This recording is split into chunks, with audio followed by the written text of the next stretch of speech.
La parole de Dieu est un trésor inestimable.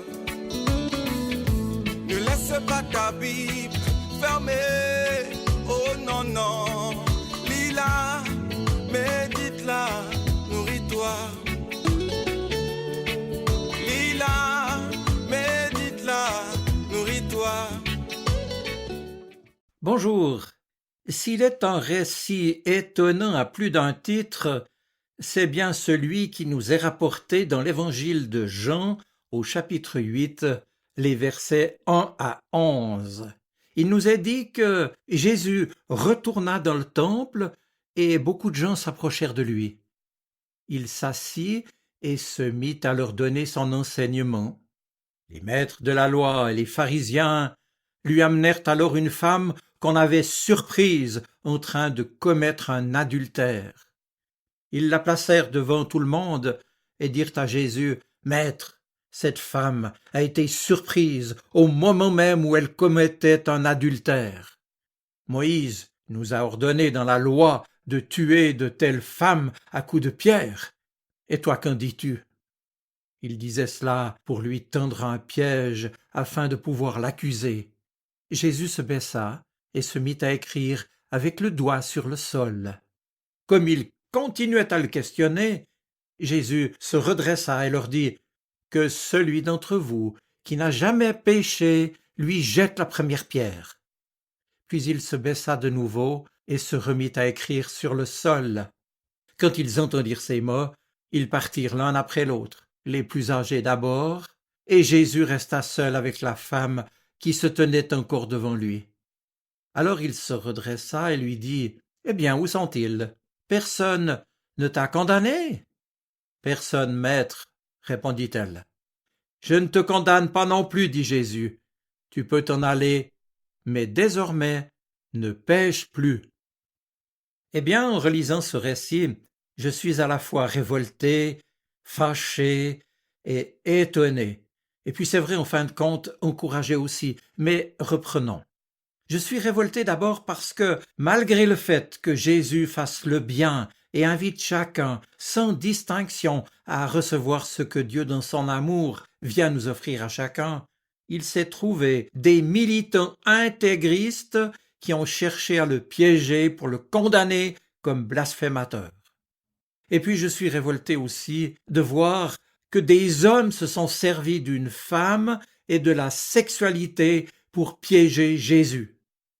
Quant à l'amant, c'est tout aussi révoltant qu'il ait été comme dégagé de toute responsabilité, absent en tout cas de la scène.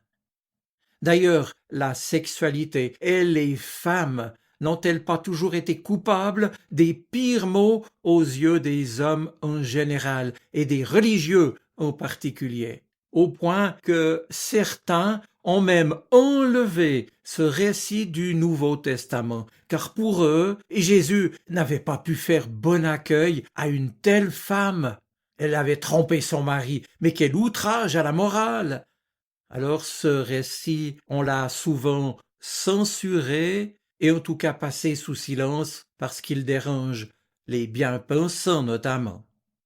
Révolté donc. Et puis je suis aussi fâché par le comportement de ceux qui ne font que juger les autres, sans pouvoir ni vouloir se remettre en question eux-mêmes.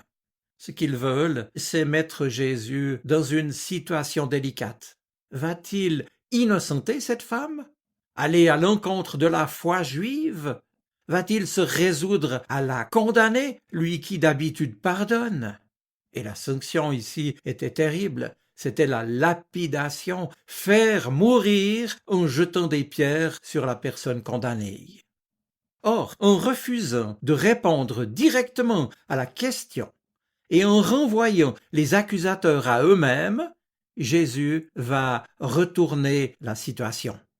Et d'une question sur l'application de la loi de Moïse, la scène en question devient une interpellation adressée à chacun, à laquelle personne ne pourra se soustraire. Ni nous non plus d'ailleurs, ni moi non plus bien entendu. Que celui qui parmi vous est sans péché jette le premier la pierre contre elle.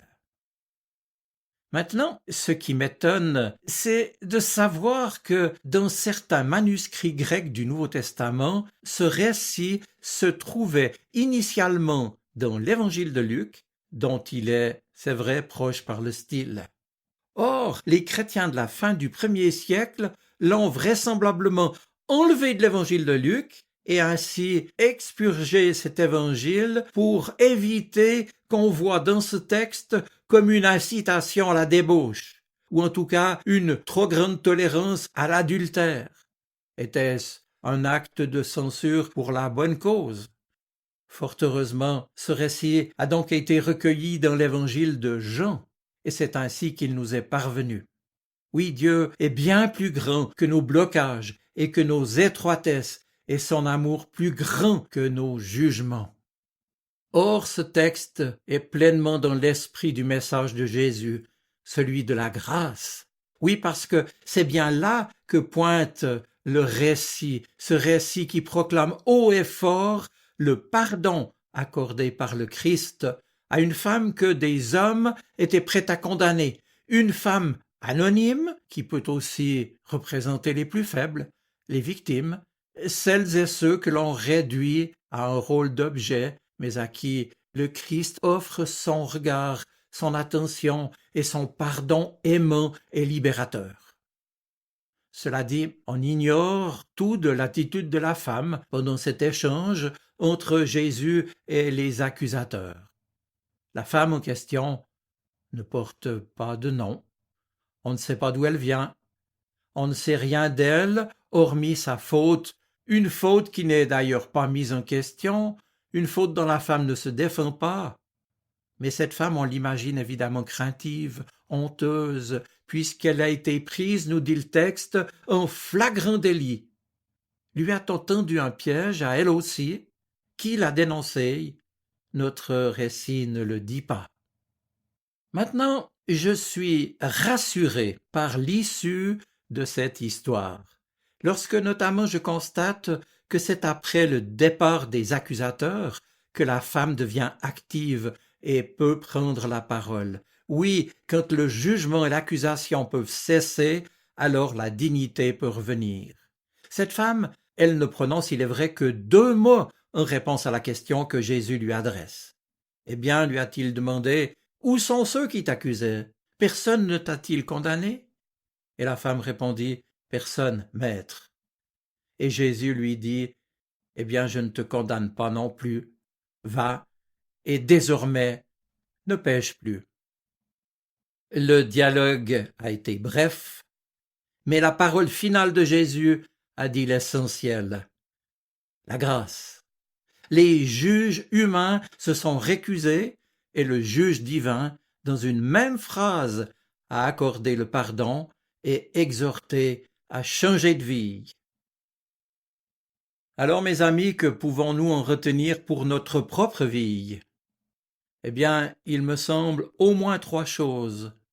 Tout d'abord, le regard que Jésus a adressé à cette femme et qu'il porte sur chacun de nous n'est jamais un regard de jugement, mais un regard de miséricorde.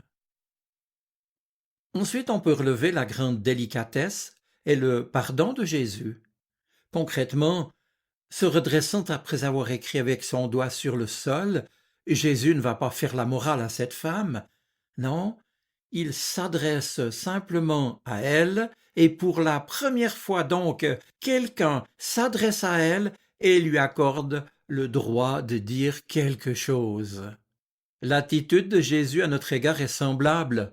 Il se tient devant nous et s'adresse à nous avec bienveillance. Si Jésus ne la condamne pas, il ne relativise pas pour autant la faute de cette femme et il lui enjoint tout simplement de mener désormais une vie différente, témoignant de sa grande miséricorde. Car lui sait toutes choses, pour elle comme pour nous. Et il veut nous pardonner et nous transformer, nous aussi. Et ce faisant finalement donc, il nous responsabilise, nous disant comme à elle, « Va, et toi, désormais, ne pêche plus. » Mes amis, Je vous souhaite une bonne semaine. Soyez bénis. Amen. La parole de Dieu est un trésor inestimable. Ne laisse pas ta Bible fermée.